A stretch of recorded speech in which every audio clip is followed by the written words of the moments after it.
Because of the following special program, Wonder Woman and the Incredible Hulk will not be presented this evening. Space battles became more amazing with each new Star Wars film. By the time this scene was put together, one man had become the specialist in choreographing shots like these.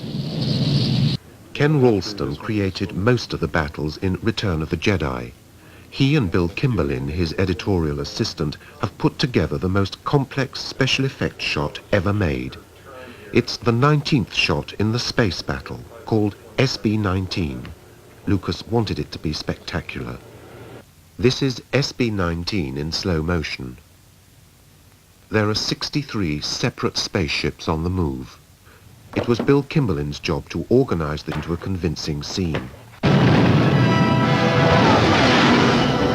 Fighters coming in.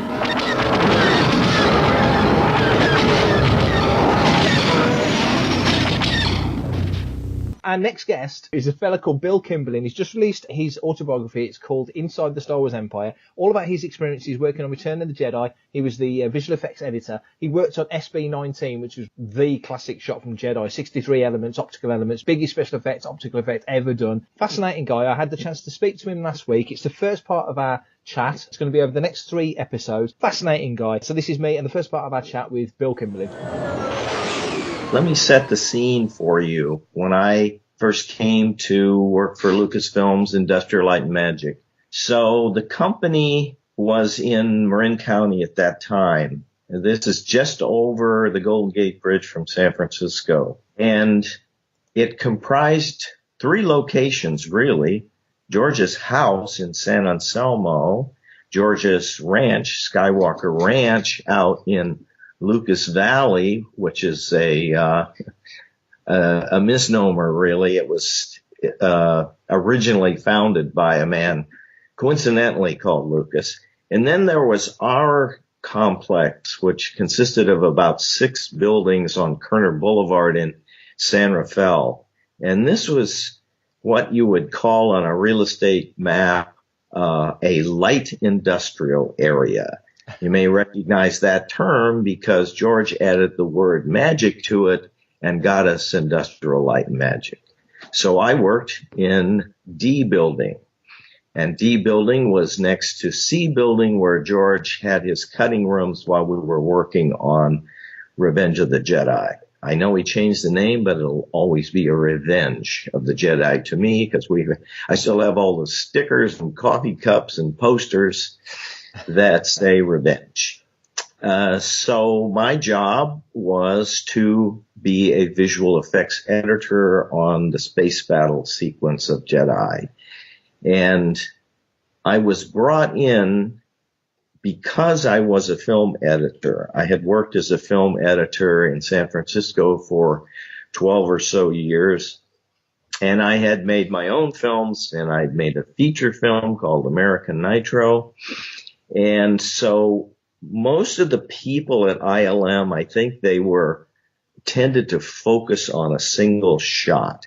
And they wanted someone who had the feel for an entire sequence, thus an editor like myself. That's one thing I heard anyway.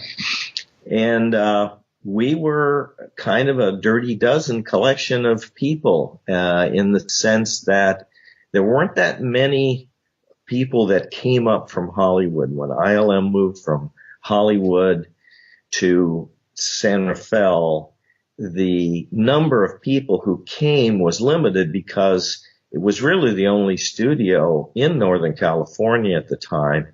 And so if you finished your job, unlike Los Angeles, you couldn't simply walk across town and find another studio to work for. So we tended to hire a lot of people from Marin.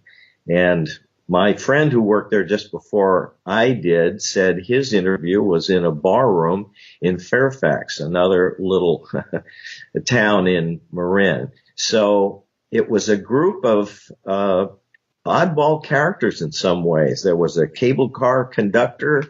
There was a former dentist who worked for me. There was a guy who was on the Swiss Ski Patrol and had done the opening stunt in one of the James Bond's film. There was a guy whose grandfather invented the Yellow Pages, a Green Beret, an Ice Capade star. So all kinds of people worked there. And I think somehow that uniqueness of personality leaked over into the movies and made them a little bit better than they otherwise would have been. So how do you think it was that Lucasfilm and ILM specifically was able to take, you've just basically mentioned a circus of like completely different personalities and people and skill sets. How was ILM able to sort of merge that and morph that into something that spat out at the other end? What was, probably the best visual effects, certainly of its time. They still hold up well now. How do you think they made that work? Well, I think I can only speak for my case. When I got there, I had not worked a lot in 35 millimeter, and I certainly hadn't worked in VisVision, which was our main way of shooting backgrounds. And you were given a lot of freedom, a lot of leeway, a lot of responsibility was simply handed to you. And you, of course, knew that you were working on a big-time motion picture, but more than that, you were working on something more than a movie. By this time, we'd had Star Wars, we'd had Empire, we'd had Raiders. They were extremely popular. Yeah. We had kids going through the garbage cans. We had kids writing us letters. And when you get these kind of experiences, I think it makes you try a lot harder. Who wants to let down all the little children of the world because you aren't doing your job right? So I think it bucked us up in that sense. And I know that when we would become a little bit cynical after working on something literally for a year or two, hearing lines like, many Bothans died to bring you this information. When you hear that 500 times, you start to make jokes about it and stuff. Yeah. But always we came back to the thing of, there's a little kid in Japan and he's just written us a letter and we really have to do a good job. So you were very conscious. I mean, it's easy now in 2018 to look back, and new fans coming into it. It's almost mythical, the making of that original trilogy. But you were very conscious because Star Wars had been so crazy huge and Empire had done so well. And as you say, Raiders had broken records. You were very conscious that it wasn't, like you just said, it wasn't just a film. It wasn't a level above. There was a consciousness of that within the team at ILM and Lucasfilm in general. I think we realized these were more than just films. These were the hopes and dreams of little kids all over the world. And when you went to someone's house, I used to go to a lot of open houses in those days, and you'd go through the kid's bedroom, and it was wall-to-wall Star Wars toys. Yeah. And, of course, this is what kept it alive, that and the videotapes from one movie to the next. I remember when George came in and he said, we're going to restore Star Wars. There's some things in there that I always wanted to do, and I couldn't afford to do it. And now I can, so we're going to go back and fix this up. And so he brought his original print down to the screening room at ILM and ran it for us and talked about the sequences that he wanted to make adjustments to or change. And it started out to be a small thing, and it became a much bigger operation as George really sort of got into it. And I remember thinking to myself, now what little kid is going to want to see, the movie that his parents like? Is that likely? It didn't seem like it at the time. I didn't want to see, when I was a kid, the stuff that my parents listened to. Yeah. But the video had kept it alive. And so parents got a big kick out of taking their children to see something that they loved when they were a kid. No, you mentioned it was a question I was going to ask, actually. You mentioned the special edition era, rejigging what Lucas had done before, the fact that he seemed quite happy to cut into the original print and considered the special edition the final version, essentially. When you came to ILM and Lucasfilm on Jedi, Star Wars was out. It was already well set in popular culture. It was still part of the zeitgeist. How did you feel as part of Lucasfilm and ILM when George was quite happy to go back to his masterpiece, if you like, and tweak and rejig. Were you comfortable with that personally? Did you think, are you sure you want to do that, George? What were your feelings? Well, I remember talking to a friend of mine, Tom Christopher. Now, Tom is the person that George enlisted to do the actual, all the physical work, go and find the master that was kept in a salt mine, supposedly somewhere, go to all the labs in Los Angeles, pull all this stuff back, bring it into his editing room, and work with George as the shots came in that ILM redid and were cut into the original negative for Star Wars. Tom told me that he said to George, before I cut all this stuff in, before I change this, we could run off a duplicate master, so you will always have the original version. And George said, no, you don't understand. This is the original version, what I'm doing now. And, from his perspective, he had a movie that he wanted to make, and the studio would not allow him to make certain changes or to spend more money. And it's like, I liken it to, let's say you have a Picasso and you live in New York and it's worth $50 million. And Picasso just happens to come over and he looks at it and he says, I always wanted to add a little green to that, but I couldn't afford green back then. Would you mind? So what are you going to say to that? Are you going to tell Picasso? I mean, artists traditionally have been changing their work over time. Novelists go back, writers of all kinds, painters, they never seem to be finished. And my feeling is, who is to tell the author, who is to tell the filmmaker that they can't make some corrections to their work? Yeah. It's different when the studio comes in or someone later comes in. But when the artist himself does it, I think we have to respect that. And there are still original versions of all three of them that exist. Very true. He was in a unique position, wasn't he? Not many filmmakers have that opportunity to go back and do what he did, especially because Star Wars had been so huge in popular culture and never really gone away.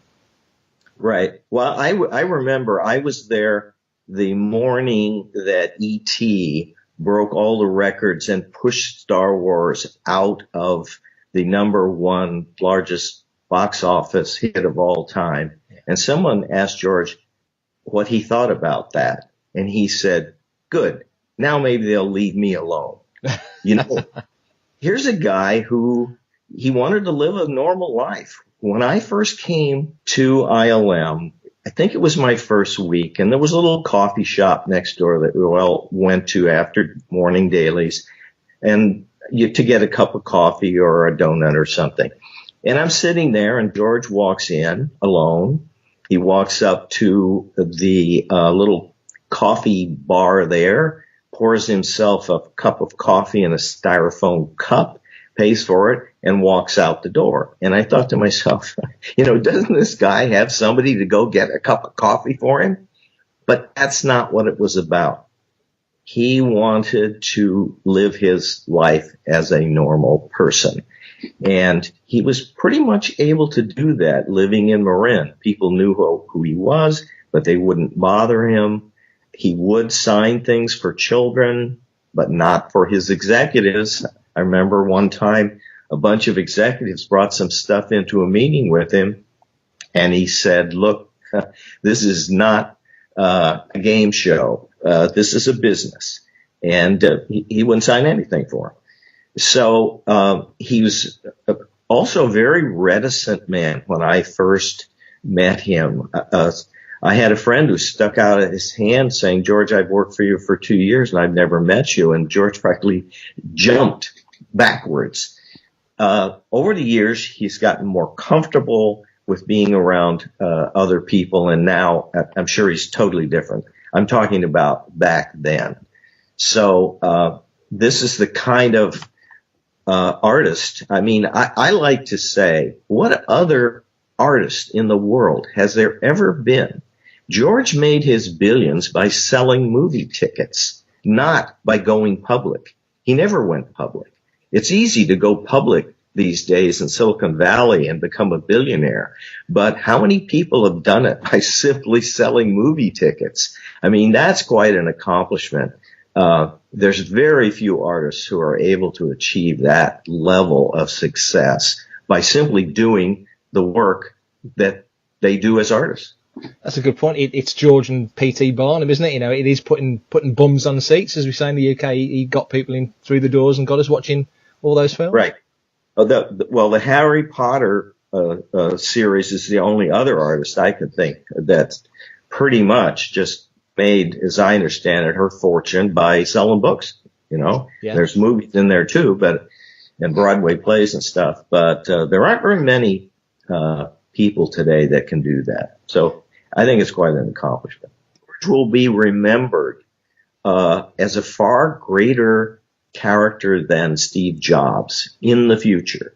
I mean, because he virtually took Hollywood's kicking and screaming into the digital world, created digital editing, digital projection, digital characters, digital everything in a world of Hollywood who doesn't want to pay for anything and certainly doesn't want to invest any money. If they find something that they think is innovative, they'll simply buy it. Bill was a great guy. I mean, we started the interview. There was no preamble. He just went straight into it. So it was the easiest chat. It's very rare I don't have to edit an interview. I hardly had to edit this interview. There was one flub in the middle and that was it. And it was my flub. So it was the easiest thing ever. He was a really, really interesting guy.